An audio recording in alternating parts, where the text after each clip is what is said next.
Good afternoon, everybody. Very nice to see you all, and very nice to not see everyone online, but welcome to this afternoon's Sciana Lecture. My name is Jennifer Dixon, as David says, and I lead the Health Foundation in London, one of the founding partners of the Sciana network. So very, very pleased to see you all here, and the buzzy atmosphere. It's very nice to see this moving forwards. So we have about an hour and a quarter today. And what we're going to do is kick off with Lothar, who's going to speak for 15 to 20 minutes. And then I will go to Mirjam for a 5-minute or so response.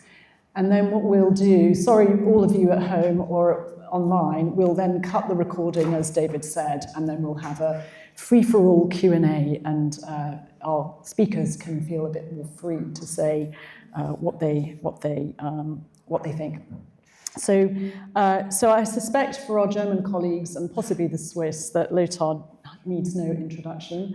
I'm sure you are a very common face commonly seen on television and elsewhere, Lothar, but I didn't realize you were a vet originally and a microbiologist, and obviously led the Robert Koch Institute, which is a very well-respected and nearly 100 years old, is it not? Over 100 years old institute, which is a lesson for the UK, because we abolish things quite quickly.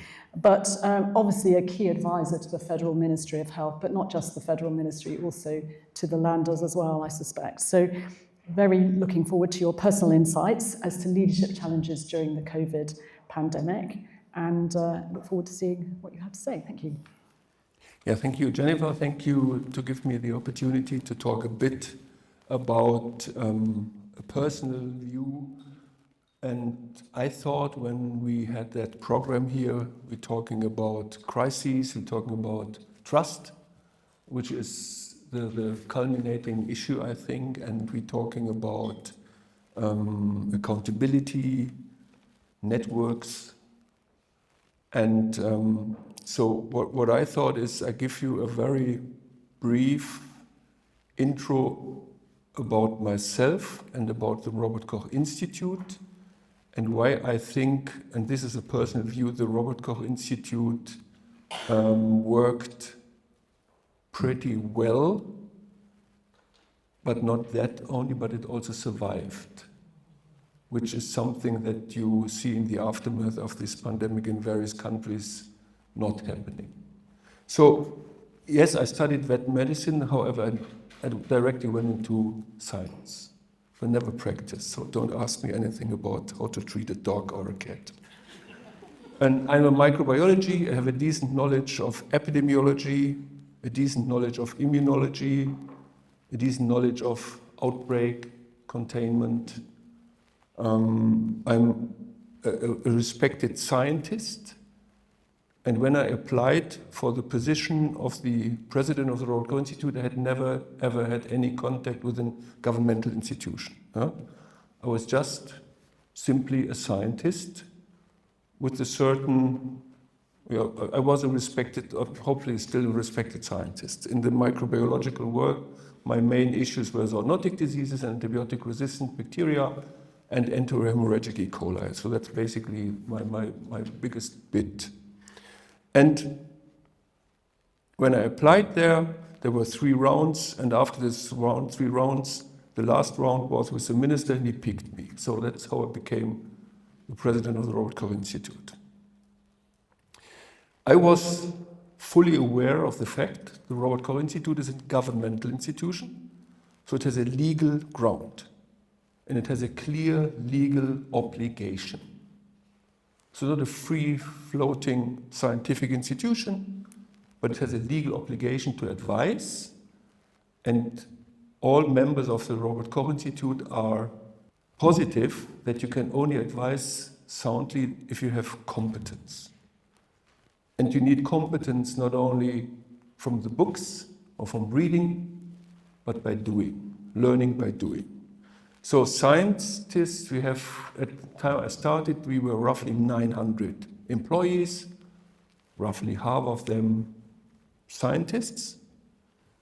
Of those 900 employees, roughly 50% on permanent positions, the other 50% on temporary positions, 30% on money from grants.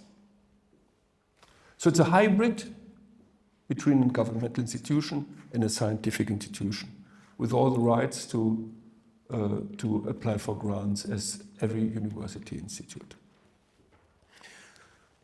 The institute has its roots in Robert Koch, who founded it more than nearly 130 years ago already. And the institute, as many governmental institutes, these go through stark changes. Sometimes a certain political decision will totally disrupt the institute, build new ones. So when I took over the Robert Koch Institute, it had not been gone through too much turmoil the 10 years before. It was in basically sailing ship. So with a lot of expertise in disease management, and each and every outbreak that was managed, H1N1, EHEC, the big EHEC outbreak in Germany, Ebola, 2014, 2015, and then COVID.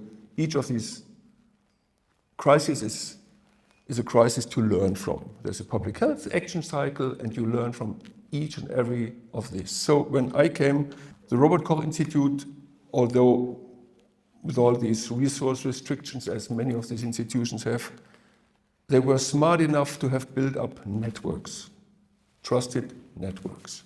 I just mentioned some. One network is an official network where political players are also involved. We are a federal state, so the Robert Koch Institute as national institute cannot directly intervene with the communal level, but it has to go through the federal states and the Bezirke and whatever you call it. And they have regular meetings every 4 weeks to talk about issues that are related to some, for example, to some outbreaks, new legislation, whatsoever. So constantly feeding in, constantly getting feedback from these people. The second network is one that's only about infectious diseases, also meeting every month roughly without any political inclusion. So you're talking to those who on the ground level have to take care of outbreaks, hospitals, communal people. The third is, you might know the international health regulations. So there are designated ports of entries, which are harbors or airports. There are 4 airports, if I correctly remind, in Germany. So with these people running these airports, you have regular meetings. What can you do? How do you inform passengers? What are you doing with this? This is also built up over nearly, when I started, 15 years. These trusted networks have been built up. So you have constant knowledge. You know the people. You know exactly what you're talking about. It's a trusted network. And then something that I find very special, there's something we call the STARKOP. It's a group of clinicians who treat highly infectious patients, like Ebola patients. So it's really a handful or 2 handful of people that really have the high expertise. And this is coordinated from the Robert Koch Institute. So whenever there was, for example, one case of hantavirus or so, whenever such a case pops up, through the Robert Koch Institute, the clinicians that take care of this get advice from really well-trained clinicians. So another network. So imagine you have now these networks set up for 10, 15, 20 years. Obviously, it makes a big difference when in peacetime having that networks. And then, in addition, there's a training program. So the Robert Koch Institute trains on a constantly those people who will then later go on into the health, what's the name of it again? Gesundheitsamt.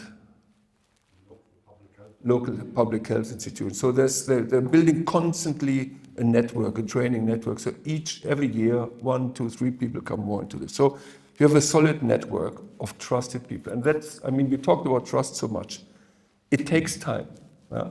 But that's, I think, a foundation to do it.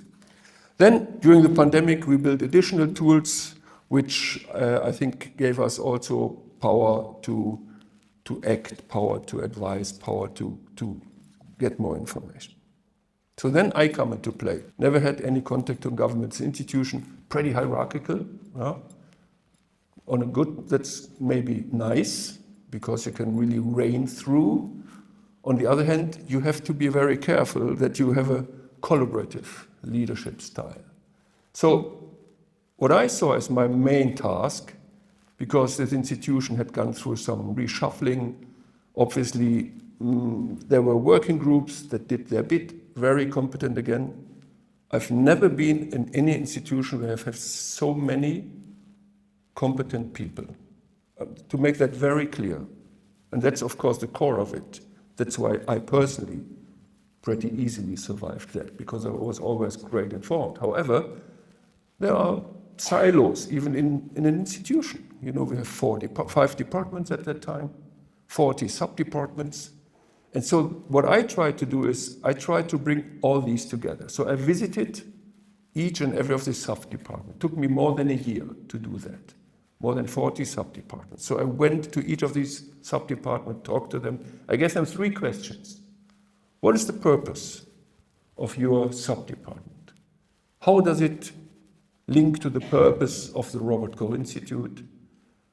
And as you're all constrained in resources, how do you prioritize what you're working on? I gave this question to all of these, and I went through this over a time of a year. I brought once a week, I brought together all the department leaders. So every Monday, 4 o'clock until max 6 o'clock, the department leaders and me, we were sitting in my office and we were talking about what kind of problems you have, how do you think the Robert Koch Institute, where do you, blah, blah, blah, whatever ideas, whatever complaints, whatever resource complaints and so on. And so we built up a common vision for the Institute and a common agenda. And so we built an agenda. It took me 2 years to build up an agenda. It's called the Robert Koch Institute 2025, what we needed to build up. What resources do we need? What expertise do we need? What lab capacity do we need? What are the topics we're going in through? For example, artificial intelligence, obviously a topic that we have to deal with. So, and it took some time until all the department people opened up, you know, because they're all running for resources and they're all having the same budget. Basically, they're all competing for the budget of the Institute. So you have to you need the buy-in of those guys. And at that time, when I started, I was 54 years old. So I thought, okay, I'm going to stay here until I have 12 years' time to make the Robert Koch Institute, shape it in the way I'd like to shape it. So I had no hustle, there was no stress, but the issue is that basically we had 5 years' time before the pandemic hit. And I consider that 5 years very, very helpful because there was an overarching common mission and a lot of trust between groups inside the Robert Koch Institute. Not all of that trust had been there before, which was, I think, very, very important. So we also had leadership meetings with the sub-department heads so that there was really, people had the chance to talk to each other, to build networks, to understand their issues, their challenges. And that, for example, was very important because we have the Robert Koch Institute is by core an infectious disease management institute. It was built by Robert Koch. But of course, we have also departments that are dealing with chronic diseases.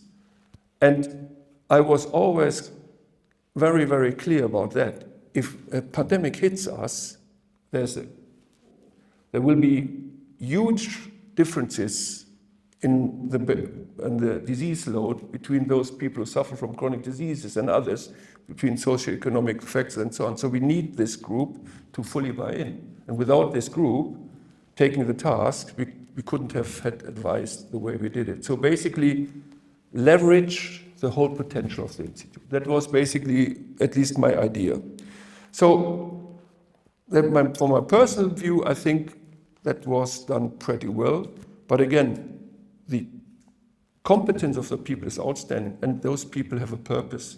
Some of them collapsed in the subway because they overworked. All of them overworked. At least 30% of the colleagues worked day and night the first month.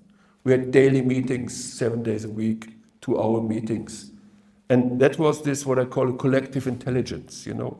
Imagine you have every single day new information, new data, and then you come together, discuss it. So I felt always really well prepared. I was never afraid of any question. I always thought, well, these guys know what they're doing. And I often went into these meetings and had an idea, and mostly my ideas waned. And I had a new idea when I came out of these discussions, because I had good arguments. And then it was me with my personal network. So there's a network, it's called IANFI, International Association of National Public Health Institutes, more than 120 institutes from the world.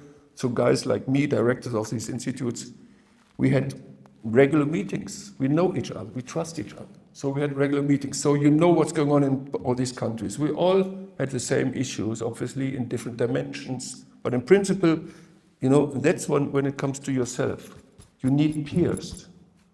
You can't manage it by yourself. You can't lead if you don't have peers that back you up. You know, this is now the outside, so to say. Also, I was really lucky. I was a member of the strategic advisory group of WHO for infectious hazards. We met every week. Mike Ryan, personally my absolute hero in that pandemic, he led this group. So you had insights from Taiwan, you had insights from Singapore, from all over the world. Yeah? So making sure that you are not living on an island and have these strange ideas, but really with peers, with people that are really into this, you exchange ideas, it gives you a lot of backup. That's very important. And then you also have this network as a scientist, the network with infectious disease persons in Germany. So after work, in the evening, I had various video conferences with outside people, you know, not formal, but informal contacts. People who said, Lothar, you know, this I don't fully understand. Why are you doing that? So the constant feedback mechanism, constantly challenging yourself, constantly trying to understand whether this is the right way to go. And of course, you also put your information out to these guys. I had meetings with businessmen, I had meetings with BCG, I had meetings with whatsoever, whoever was interested in my voice, and then informally, which was really important. And I think the most important issue, what I want to say is here, the solid network of the Robert Koch Institute and the competence made me very confident that the advice that we gave was sound. The network of people, obviously most of them were friends of mine, but they were very clear. You know, they had a clear saying, they had a clear opinion, and we discussed it. It was very important to get this feedback from outside. I would never manage a crisis without an outside guy or a group who supports me or he questions me. And the last bit, and this is just a personal bit, I'm really lucky that I have a nice family. I have a fantastic 2 girls, a wonderful woman, and often in the evening, alcohol. I have to admit that. Alcohol was a good friend at that time of mine. And I'm rowing, and at least most of the time we could go rowing in a rowing team, and that was the best thing about it, because every Saturday morning you go rowing with 8 people, 8 guys, men, I have to admit, only men, I'm rowing only with men, and we're having a beer afterwards. When you say you'd have to take care of yourself, and that's for sure. I mean, we had more than 2 years, basically, we were under constant pressure, and then it's easy to manage it if you have such a team. So that's my insight from the pandemic. Thank you so much.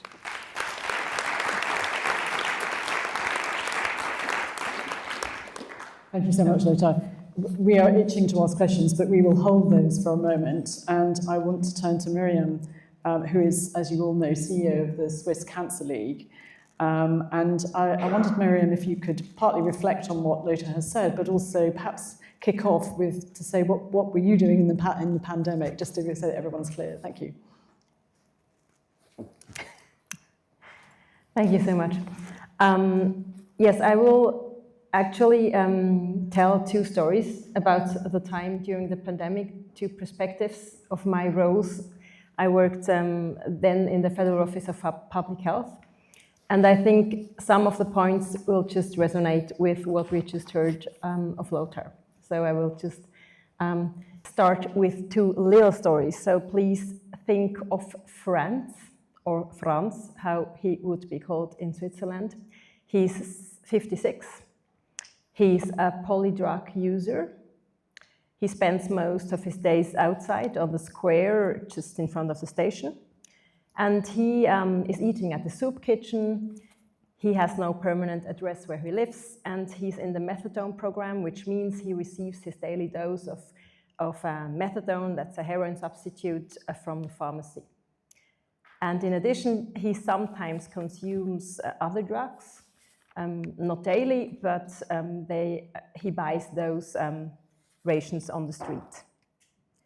So think of Franz. And then also think of Sophie. Sophie is single and she lives alone. She is in the middle of chemotherapy. She is currently on sick leave and she doesn't have many friends. So what do you think, how did they experience the pandemic and the lockdown? And what were their questions? So when the pandemic hit, I worked at the Federal Office of Public Health, the BAG, during the first phase of the pandemic. That's where Stephanie Mono works now. And from one day to the next, everything changed for us. So we had to assign half of our teams to the crisis management, as you told before, Lothar, while continuing to maintain our day-to-day operations. And in this time, the mood in the country was as follows. The population was completely dissatisfied with our work. We got a lot of hate mails, etc. It was awful. The cantons, we're very, very federal in Switzerland, they were pissed at our work, what we did at the Federal Office of Public Health. And internally, no one seemed really prepared for this crisis. And at the same time, we, as you told before, we worked harder than ever before. We worked every day.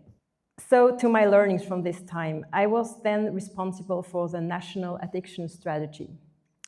So after some confusing days, I just tried to focus on the most important tasks.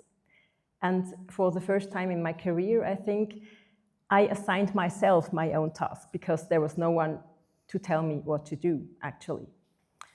And there was no one I could ask what I should do. So I thought I just wanted to ensure that my clients, like Franz, would survive the pandemic. So I focused on very specific tasks. For example, how do people in substitution programs, heroin or methadone, would get their daily medication? How will we be able to talk to them, to find them? Where would they spend their day? Because normally they would be just outside with no permanent place to stay. How could the risk of infection be maintained in this very vulnerable target group? So within days, me and my team, we set up daily meetings with cantonal crisis teams with people who actually worked with the people affected by addiction. For example, policemen and women, drugstores where they could get their medication, social workers, etc. And we established reliable monitoring roles to ensure that even those all too often forgotten target groups were vaccinated, for example. So what did I learn? What Paula said this morning really resonated with me. She said, don't boil the ocean. Focus on something really specific. Focus on what really matters. I said to myself, I have to let go of anything that takes too long now, and I have to take responsibility and show also some courage. I simplified processes and I took the next best step. Then the summer of 2020 came and I changed jobs.